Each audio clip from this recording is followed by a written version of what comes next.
டைனோசர்னு யோசிச்சு பார்த்தா கண்டிப்பாக நம்ம மனசில் பெரிய டீரெக்ஸ் இல்லைனா உயரமான பிராச்சியோசோரஸ் தான் நம்ம மைண்டில் வந்து நிற்கும். சினிமாவிலேருந்து ஸ்கூல் புக்ஸ் வரைக்கும் டைனோசர்னு சொன்னாலே ப்ரூட்டல் பவர் அப்புறம் பெரிய சைஸு இது ரெண்டு தான் நம்மளை நம்ப வச்சுருக்காங்க. பூமியே அதிர்ற மாதிரி நடக்கிற அந்த லட்சக்கணக்கான வருஷத்துக்கு முன்னாடி வாழ்ந்த மிருகங்கள் 100 மீட்டர்லேயே இருந்திருக்கு, அரை மீட்டர்லேயே இருந்திருக்கு. அரை மீட்டர்னால் பிறக்கும் போது இருந்திருக்கும், அதை தானே சொல்ல வரேன்னு நினச்சிங்கன்னா அதுதான் இல்லை. இப்போ 2026 பேந்தியாலஜி மிகப்பெரிய ஐடென்டிட்டி கிரைசிஸில் இருக்குது. ஸ்பெயினில் ஒரு எக்ஸபிஷன் நடக்கும்போது கிடைச்ச ஒரு சின்ன போன் ஃப்ராக்மெண்ட் மொத்த டைனோசர் ஃபேமிலி ட்ரீயையே மாற்றிடுச்சு. அந்த போன் சைஸை பார்த்தா நீங்கள் அதை ஒரு கோழியோட எலும்புன்னு நினச்சி தள்ளி போட்டுருவீங்க. ஆனால் அந்த சின்ன எலும்பில் 70 மில்லியன் இயர்ஸாக யாருக்கும் தெரியாமல் ஒளிஞ்சிருந்த ஒரு எவல்யூஷன் சீக்ரெட் ஒளிஞ்சிருக்கு. இந்த வீடியோவில் பார்க்க போகிறது ஒரு ஃபாஸ்கியா பெலண்டோம் அப்படின்ற சின்ன டைனோசரை பற்றி. ஏன் சின்ன டைனோசர் இவ்வளோ முக்கியம்? ஏன்னா எவல்யூஷன் எப்பயுமே பிக்கர் அண்ட் ஸ்ட்ராங்கரை ஃபோக்கஸ் பண்ணணும்னு நம்ம எப்பயுமே நினச்சிட்ருக்கோம். ஆனால் இந்த ஃபாஸ்கியா ப்ரூவ் பண்ணிடுச்சு evolution focus on efficiency and intelligence. நம்ம 70 மில்லியன் வருஷத்துக்கு முன்னாடி அவ்வளோ பிரம்மாண்டமான உருவங்கள் இருந்த அந்த காலகட்டத்தில் இந்த அரை அடி இருக்க மிருகம் எப்படி தப்பிச்சு பொழைச்சி வாழ்ந்துச்சு, எப்படி இதுக்கு ஸ்பெயின்லேருந்து ஆஸ்திரேலியா வரைக்கும் கனெக்ஷன் போச்சு அப்படின்றத டீட்டெயிலாக இந்த வீடியோவில் பார்க்க போகிறோம். எல்லோரும் எப்படி இருக்கீங்க? Welcome back to our channel Yunus miniverse. Palaeontology உலகத்தில் ஒரு அன்ரிட்டல்டு ரூல் இருக்குது. நீங்கள் ஒரு எஸ்கவேட்டராக இருந்து ஒரு மிகப்பெரிய டீரெக்ஸோட ஸ்கல்லை கண்டுபிடிச்சிங்கன்னா உங்களுக்கு ஃபேமு, ஃபண்டு, ரெகக்னிஷன் எல்லாமே கிடைக்கும். ஆனால் நீங்கள் ஒரு சின்ன எலும்பு துண்டை கண்டுபிடிச்சிங்கன்னா இது ஏதாவது மாடர்ன் டேட்டு லிசார்டோட போனாக இருக்கும், இல்லைனா இது ஒரு குழந்தை டைனோசரோட ஃப்ராக்மெண்ட்டாக இருக்கும்னு இக்னோர் பண்ணிவிடுவாங்க. இந்த பயாஸ்னால தான் கிட்டத்தட்ட 100 வருஷத்துக்கு மேலே நம்ம எவல்யூஷனோட பெரிய சைடை பார்க்காம விட்டுட்டோம். மியூசியமில் மக்கள் ஆச்சரியமாக பார்க்கணுன்னு பெரிய போன்ஸை மட்டும் டிஸ்பிளேல வச்சாங்க. அதனால நம்ம பிரெயின் டைனோசர்னாலே மிக பெருசு தான் ஃபிக்ஸ் ஆகிடுச்சு. ஆனால் நம்ம சயின்ஸில் மறந்து போன விஷயம், ஒரு ஃபாசில் எவ்வளோ சின்னதாக இருக்கோ அவ்வளோ அளவுக்கு எக்ஸிஸ்டிங் தியரிக்குள்ளே போக வாய்ப்பு இருக்குது. அதாவது உயிரோடு இருக்கிறதுக்கு வாய்ப்பு அதிகமாக இருக்குன்னு அர்த்தம். ஸ்பெயினில் ஒரு நார்தர்ன் ரீஜியனில் இருக்க லோ ஹியூக்யூ அப்படின்ற ஒரு இடத்துல எக்ஸபிஷன் நடக்குது. ஆனால் மக்கள் முக்கால்வாசி பேர் டிட்டானாசோரஸ் உயரமான டைனோசரோட போன்ஸை தான் தேடிட்டு இருந்தாங்க. ஆனால் அந்த மண்ணுக்குள்ளே ரொம்ப சட்டிலாக சில சின்ன ஃப்ராக்மெண்ட்ஸ் தெரிஞ்சுது. அந்த போன்ஸோட சைஸு நம்ம கட்டவரல் சைஸில் தான் இருந்தது. இனிஷியலாக ரிசர்ச்சர் நினச்சாங்க அது பெரிய டைனோசரோட பேபிஸாக இருக்கும் அப்படின்னு. ஆனால் அந்த போன்ஸோட ஸ்ட்ரக்சர் ரொம்ப யூனிக்காக இருந்துச்சு. அது அந்த டிட்டானோசோரஸ் ஃபேமிலி ட்ரீயில் எங்கேயுமே ஃபிட் ஆகலை. இங்கே தான் சயின்டிஸ்ட்குள்ளே ஒரு கேள்வி வந்துச்சு, இது வளராத பேபியா இல்லை சின்ன சைஸில் வளர்ந்த ஒரு அடல்ட்டா? சயின்ஸில் அசம்ஷன் தான் பிக்கஸ்ட் எனிமின்னு சொல்லுவாங்க. சயின்டிஸ்ட் அந்த சின்ன ஃப்ராக்மெண்ட்டை சிடி ஸ்கேன் பண்ணி பார்க்குறாங்க. நம்ம பெரும்பாலும் சின்ன டைனோசரை இக்னோர் பண்ணுறதுக்கு காரணம் அது பெரிய ஹண்டராக இருக்கிறதுக்கு வாய்ப்பு இல்லை, அதை ஃபாலோ பண்ணால் ஸ்டோரி எதுவும் இருக்காது அப்படின்றதுக்கு தான். ஆனால் இந்த ஃப்ராக்மெண்ட்டில் இருந்த அந்த சிரேட்டட் டீத், அதாவது வால் மாதிரி இருக்க டீத்து, அப்புறம் ஸ்பெஷலைஸ்டு ஜா ஸ்ட்ரக்சர், இது ஒரு அட்வான்ஸ்டு ஹண்டர் இல்லை ஃபாரேஜரோட டிசைன்னு காட்டிடுச்சு. இந்த ரிசல்ட் மொத்த டீமையும் ஷாக் பண்ணுது. ஏன்னா இது ஒரு பேபியாக இருந்தால் இதை விட மிகப்பெரிய அடல்ட் இருக்கலாம். ஆனால் இந்த ஏரியாவில் இப்படி ஒரு பெரிய ஸ்பீசிஸோட ட்ரெஸ்ஸஸ் கிடையாது. இந்த மிஸ்லிங்க் தான் ஃபாஸ்கியாவோட ஐடென்டிட்டியை நம்மளை தேட வச்சது. அப்புறம் எப்படி இந்த எலும்பை வச்சு அடல்ட்டுன்னு கண்டுபிடிச்சாங்கன்னு கேட்டிங்கன்னா, ஒரு மரத்தோட சைஸ் எப்படி கண்டுபிடிப்பாங்க? அந்த மரத்தை கட் பண்ணி பார்த்தா அதில் ரிங்ஸ் இருக்கும், அதை வச்சு சொல்லுவாங்க. அதே மாதிரி நம்ம போன்ஸ்லேயும் க்ரோத் ரிங்ஸ் இருக்குது. இதுக்கு பேர் தான் லேக்ஸு, லைன்ஸ் ஆஃப் அரெஸ்டட் க்ரோத்து. ஸ்பெயினில் கிடச்ச அந்த ஃபாஸ்கியா போனை சயின்டிஸ்ட் ரொம்ப மெலிசான ஸ்லைஸாக கட் பண்ணி மைக்ரோஸ்கோப்பில் பார்க்குறாங்க. அவங்க என்ன கண்டுபிடிக்கிறாங்கன்னா, இது ஒரு பேபியாக இருந்தால் க்ரோத் ரிங்ஸ் ரொம்ப கம்மியாக இருக்கும், போன் செல் ஸ்ட்ரக்சர் ரொம்ப லூஸாக இருக்கும். ஆனால் ரிசல்ட் வந்தப்போ எல்லாரும் ஷாக் ஆகிட்டாங்க. அந்த போன் ஸ்ட்ரக்சர் ரொம்ப டென்ஸாக இருந்துச்சு. அதுக்கு என்ன அர்த்தம்னா இந்த உயிர் ஃபுல் க்ரோத்தாக அடைஞ்சிருக்குன்னு அர்த்தம். ஏன் எவல்யூஷன் இந்த ஃபாஸ்கியாவை ரொம்ப சின்ன சைஸில் வச்சுருக்கு? இங்கே தான் எஃபிஷியன்சின்ற ஒரு லாஜிக் வருது. 70 மில்லியன் வருஷத்துக்கு முன்னாடி ஸ்பெயின் ரீஜியன் ஒரு தீவு மாதிரி இருந்துச்சு. ஒரு சின்ன தீவில் சாப்பாடு கம்மியாக தான் இருக்கும், பெரிய சைஸில் இருந்தால் நிறைய சாப்பிட்ணும். அதனால நேச்சர் இந்த ஸ்பீசிஸை மெல்ல மெல்ல ஸ்ட்ரிங் பண்ணி ஒரு பர்ஃபெக்ட் சைஸுக்கு கொண்டு வந்துடுச்சு. இதுக்கு பேர் தான் ஐலாண்டு டுவார்ஃபிசம். நம்ம ஜென்ரலாக என்ன நினச்சோம், ஒரு அனிமல் பெருசாக இருந்தால் தான் அட்வான்ஸ்டாக இருக்கும்னு நினச்சோம். சின்ன லிசார்ட்ஸ் எல்லாம் சிம்பிளாக தான் இருக்கும்னு.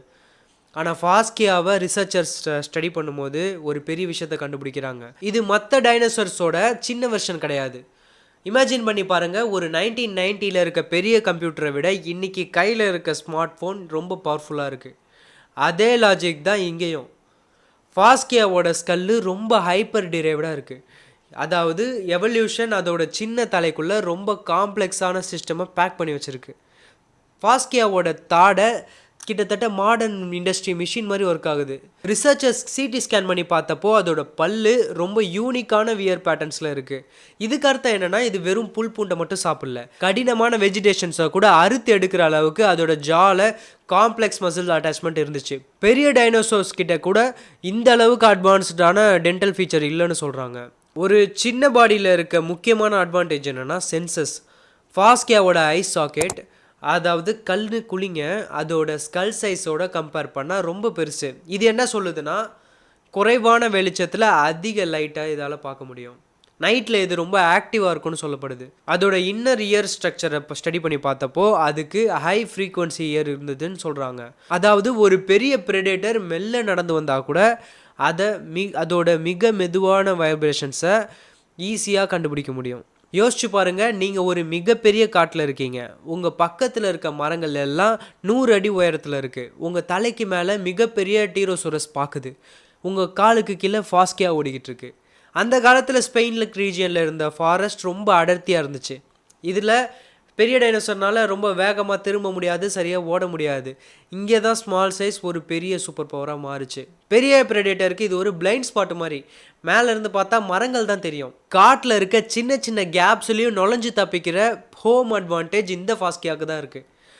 ஃபாஸ்கியா சும்மா சாப்பிட்டுட்டு தூங்குற டைனோசர் கிடையாதுன்னு சொல்கிறாங்க. இதோட மெட்டபாலிக் ரேட் ரொம்ப அதிகமாக இருந்துச்சான். சயின்டிஸ்ட் சொல்கிறாங்க இது ஒரு மாடர்ன் டே பேர்ட்ஸ் மாதிரி எப்போவுமே ஹை எனர்ஜியில் இருந்திருக்கும். ஃபாஸ்கியாவோட கால் எலும்பு ரொம்ப மெலிசாக இருக்கான், ஆனால் பலமாக இருக்கான். ஒரு ஸ்ப்ரிண்ட் ரன்னர் மாதிரி. ஒரு ப்ரெடேட்டர் அதை பார்க்குறதுக்குள்ளே அது 10 தடவை டைரக்ஷனை மாற்றி ஓடிடும். இந்த சின்ன டைனோசர் தனியாக இருக்குமா இல்லை குரூப்ஸாக வாழுமானா சயின்டிஸ்ட் நம்புறது என்னென்னா ஃபாஸ்கியா கிட்டத்தட்ட மாடர்ன் மான்கள் மாதிரி ஸ்மால் குரூப்ஸாக இருக்குமா. குரூப்பாக இருக்கும்போது யாராவது ஒருத்தர் ப்ரெடேட்டரை பார்த்தாலும் ஹை ஃப்ரீக்குவன்சி அலாரம் கால் மூலியமாக மற்றவங்கள அலர்ட் பண்ண முடியும். இந்த சோஷியல் இன்டெலிஜென்ஸ் தான் அதுக்குள்ள 70 மில்லியன் வருஷம் வரைக்கும் சர்வை பண்ண வச்சுருக்கு. நான் அதை ஸ்பின்டர்னு சொன்னேன்ல, 4 கால்னு யோசிச்சிங்கன்னா இல்லை 2 கால்னு யோசிச்சிங்களா? சில டைனோசர் 4 காலில் இருக்கும், சில டைனோசர் 2 காலில் இருக்கும். ஆனால் இந்த டைனோசர் அதாவது 4 கால்லையும் நடந்திருக்கு, 2 கால்லையும் நடந்திருக்கு. எப்படின்னா இப்போ ஒரு நாய்க்குட்டி 4 காலில் நடக்குதுன்னா அது அடல்ட் ஆன உடனே சடனாக 2 காலில் நடக்க ஆரம்பிக்காது. கரெக்டு தானே? ஆனால் ஃபாஸ்கி கிட்ட ஒரு மிகப்பெரிய ரேர் ட்ரைட் இருக்குது. இது வளர வளர போஸ்டர் அப்டேட் ஆகுது. யங் ஃபாஸ்கியோட போன்ஸை செக் பண்ணால் அது முக்கால்வாசி குவாட்ரோபெடல், அதாவது 4 காலில் நடந்திருக்கு. ஏன்னா குழந்தையா இருக்கும் போது பேலன்ஸும் சேஃப்டியும் ரொம்ப முக்கியம். ஆனால் அந்த பேபி அடல்ட்டாக மாறும்போது அதோட சென்டர் ஆஃப் கிராவிட்டி ஷிஃப்ட் ஆகி எஃபிஷியன்ட் பைப்படலாக ரன் ஆகுது, அதாவது 2 காலில் ஓட ஆரம்பிக்குது. ஏன் இந்த ஷிஃப்ட்டு? இங்கே தான் எவல்யூஷனோட இன்டெலிஜென்ஸ் இருக்குது. குழந்தையா இருக்கும்போது கண்டிப்பாக 1/2 மீட்டருக்கும் கம்மியாக தான் இருக்கும். 2 காலில் நடக்கிறத விட 4 காலில் இருந்தால் இன்னும் ஹைட்டு கம்மியாக இருக்கும். ஒரு ப்ரெடேட்டர் வந்தால் டக்குன்னு ஒளிகிறதுக்கு இன்னும் ஈஸியாக இருக்கும். 2 காலில் ஓடும்போது ஃபாஸ்கியா ரொம்ப வேகமாக டைரக்ஷனை மாற்ற முடியும். அதோட வாலும் கவுண்டர் பேலன்ஸ் கொடுக்குமா, லெஃப்டில் போனால் ரைட்டில் வால் திரும்புமா, அதனால ஈஸியாக ஷார்ப் டர்ன் எடுக்க முடியுது. அதனால டைனோசர் ஹிஸ்ட்ரியிலே இப்படி போஸ்டரை முழுமையாக மாற்றிக்கிற ஸ்பீஷீஸ் ரொம்ப குறைவு தான். ரிசர்ச்சர் எப்படி கன்ஃபார்ம் பண்ணுறாங்கன்னா அந்த 4 லிம்ஸ் அண்ட் ஹிண்ட் லிம்ஸை, அதாவது முன்னங்காலையும் பின்னங்காலையும் ரேஷியோ செக் பண்ணுறாங்க. யங் ஃபாசில்ஸில் முன்னங்காலும் பின்னங்காலும் ஒரே பலத்தோடு இருந்திருக்கு. ஆனால் அடல்ட் ஃபாசில்ஸில் முன்னங்காலோட பின்னங்கால் கொஞ்சம் நீளமாகவும் ஸ்ட்ராங்கராகவும் இருந்திருக்கு. ஸோ இந்த இனவங்க அங்கேயே முடங்கிருச்சான்னு கேட்டால் அதை கண்டுபிடிக்கிறதுக்காக சயின்டிஸ்ட் என்ன பண்ணுறாங்க, அந்த ஃபாஸ்கியாவோட எலும்பையும் உலகத்தில் இருக்க மற்ற எலும்போட டேட்டாவையும் கம்பேர் பண்ணி பார்க்குறாங்க. பைலோஜெனடிக் அனலைசிஸ் பண்ணும்போது இந்த ஸ்பெயினில் இருக்க ஃபாஸ்கியா மற்ற டைனோசரோட சரியாக மேட்ச் ஆகலை. அது யாரோட மேட்ச் ஆச்சு தெரியுமா? ஆஸ்திரேலியாவில் இருக்க முட்டபராஸோட. இப்போ மேப்பில் யோசிச்சு பாருங்கள், ஸ்பெயின் எங்கே இருக்குது, ஆஸ்திரேலியா எங்கே இருக்குது? ரெண்டும் ஆப்போசிட் டைரக்ஷனில் இருக்குது. ஆனால் அங்கே வாழ்கிற 2 ஸ்பீசிஸும் கிட்டத்தட்ட சிஸ்டர் ஸ்பீசிஸ்ன்னு சொல்கிற அளவுக்கு க்ளோஸாக இருக்குது. இங்கே தான் நம்ம கான்டினென்டல் ட்ரிஃப்ட்டை பற்றி பேசணும். கிட்டத்தட்ட 70 மில்லியன் இயர்ஸ்க்கு முன்னாடி நம்ம இப்போ பார்க்குற வேர்ல்டு மேப் கிடையாது. எல்லா கான்டினென்ட்ஸும் ஒன்றா ஒட்டியிருந்த காலம். இந்த சின்ன டைனோசரோட ஆன்செஸ்டர்ஸ் கான்வானா லேண்ட்மாஸ் வழியாக மைக்ரேஷன் ரூட் யூஸ் பண்ணியிருப்பாங்க. அப்போ நார்த் அண்ட் சவுத்துக்கு நடுவில் லேண்ட் பிரிட்ஜஸ் இல்லை சின்ன சி கேப்ஸ் தான் இருந்திருக்கும்.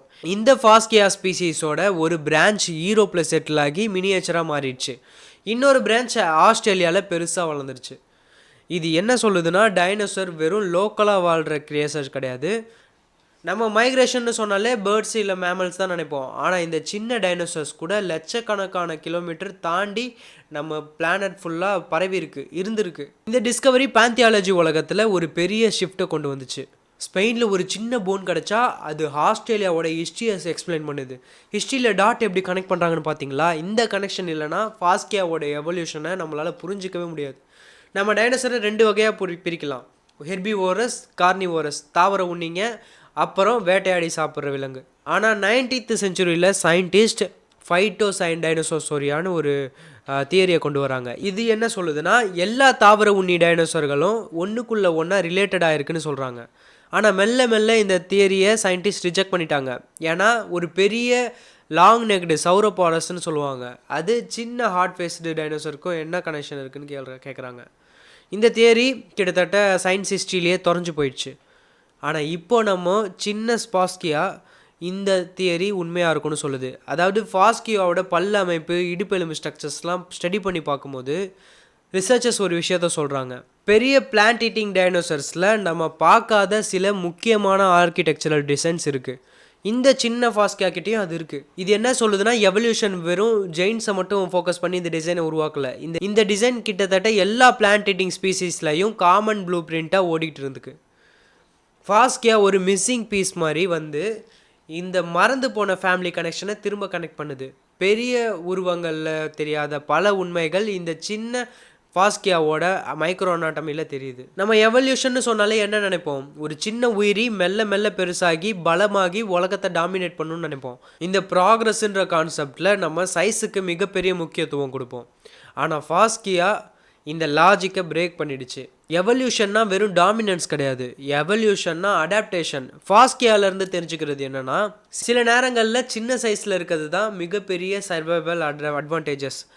பெரிய டைனோசர் அழிஞ்சு போகும்போது கூட இந்த சின்ன டைனோசரோட டிசெண்டன்ட்ஸ் தான் பேர்ட்ஸாக மாதிரி நம்ம கூட இன்னும் வாழ்ந்துக்கிட்டு இருக்காங்க. நம்ம ஆனால் கான்ஷியஸாக நம்ம யோசித்தது என்னென்னா, பெரிய டைனோசர்லேருந்து இந்த பறவை இனங்கள் வந்துருச்சு அப்படின்னு நம்ம நினச்சோம். ஆனால் அது எப்படி சைஸ் ஸ்ட்ரிங்க் ஆச்சுன்றதை நம்ம யோசிக்கலை.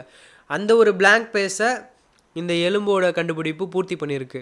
யோசிச்சு பாருங்கள், ஒரு சின்ன டீரெக்ஸுக்கு ஒரு நாளைக்கு எவ்வளோ சாப்பாடு தேவைப்படும். ஆனால் ஃபாஸ்கியாவுக்கு ஒரு சின்ன லீஃப் இருக்க புஷ்ஷு போதும். கிளைமேட் சேஞ்சஸ் வந்தாலும், ஃபுல் ஃபுட் ஸ்டாக் ஷார்ட்டேஜ் வந்தாலும் இந்த லோ மெயின்டெனன்ஸ் கிரியேச்சர் தான் ஃபஸ்ட்டு சர்வைவலில் வின் பண்ணுவாங்க. ஒரு கிரியேச்சரை கண்டுபிடிச்ச உடனே அதுக்கு பேர் வைக்கிறது தான் சயின்டிஸ்ட்க்கு ரொம்ப பெரிய டாஸ்க்கு. ஏன்னா அது பேரில் அந்த உயிரோட மொத்த கேரக்டரும் இருக்கணும். ஃபாஸ்கியான்ற பேருக்கு பின்னாடி ஒரு அழகான க்ரீக் லாஜிக் இருக்குது. ஃபாஸ்ட்னா க்ரீக்கில் லைட்னு அர்த்தம், ஸ்கியானா ஃபாரேஜிங், அதாவது தேடி போய் சாப்பிட்றது. ஸோ ஃபாஸ்கியானா லைட் வெயிட் ஃபாரேஜர். இந்த சின்ன டைனோசர் எப்படி ஃபாரஸ்ட்குள்ளே ரொம்ப லைட்டாக ஃபாஸ்ட்டாக ஓடி தன்னோட சாப்பாடை தேடிச்சுன்னு நேம்லேயே சயின்டிஸ்ட் ஃபிக்ஸ் பண்ணிட்டாங்க. சரி, இந்த செகண்ட் நேம் பெலண்டோனம், இதுக்கு என்ன அர்த்தம்னு கேட்டால் இதில் சயின்ஸ் மீனிங் கிடையாது. ஸ்பெயினில் நார்தர்ன் ரீஜியனில் கிட்டத்தட்ட 2000 வருஷத்துக்கு முன்னாடி வாழ்ந்த ஏன்ஷியன்ட் செலிட்டிக் ட்ரைபோட பேர் தான் பெலண்டோம்ஸ். பேலியன்டாலஜிஸ்ட் இந்த பேர் ஏன் வச்சாங்கன்னா, அந்த மக்கள் அந்த கடினமான மழைங்க அப்புறம் காட்டில் எப்படி சர்வை பண்ணாங்களோ அதே மாதிரி 70 மில்லியன் வருஷத்துக்கு முன்னாடி இந்த சின்ன டைனோசர் அந்த லேண்டை ரூல் பண்ணியிருக்கு. நம்ம பிளானட்டோட ஹிஸ்ட்ரியில் நிறைய பிளாக் ஹோல்ஸ் இருக்குது. இந்த கேப்ஸை ஃபில் பண்ணுற டேட்டா பாயிண்ட்ஸ் எல்லாமே இந்த மாதிரி சின்ன கிரியேச்சர்ஸ் கிட்ட தான் இருக்குது. டைனோசரில் இருந்து பேர்ட்ஸ் எப்படி பரிணாமமாச்சுன்னு நம்ம புரிஞ்சிக்க ஃபாஸ்கியா மாதிரி ஸ்பீசிஸ் தான் மிகப்பெரிய எவிடன்ஸ். இந்த டிஸ்கவரி ஒரு ஆரம்பம் தான். இன்னும் நிறைய இந்த மாதிரி அன்னோன் ஸ்பீசிஸ் நம்ம காலுக்கு அடியில் ஒளிஞ்சிருக்கு. நம்ம பெருசாக தேடுறதை விட்டுட்டு கரெக்டாக தேட ஆரம்பித்தோன்னா இன்னும் நிறையா ஃபாஸ்கியா நம்ம கண்ணில் மாட்டோம். இந்த மாதிரி இன்ட்ரெஸ்டிங் வீடியோ தெரிஞ்சுக்க நம்ம சேனலை சப்ஸ்கிரைப் பண்ணிக்கோங்க. சாரி, கொஞ்ச நாளாக வீடியோ போடல, கோல்டு தான் காரணம். இப்போவே கோல்டோடு தான் பேசிக்கிட்டு இருக்கேன், அதனால தான் வாய்ஸ் கொஞ்சம் நிறைய சேஞ்சஸ் இருக்கும். தேங்க்யூ ஸோ மச் ஃபார் வாட்சிங் திஸ் வீடியோ. அடுத்த வீடியோ பார்க்கலாம். டேக் கேர், பாய்.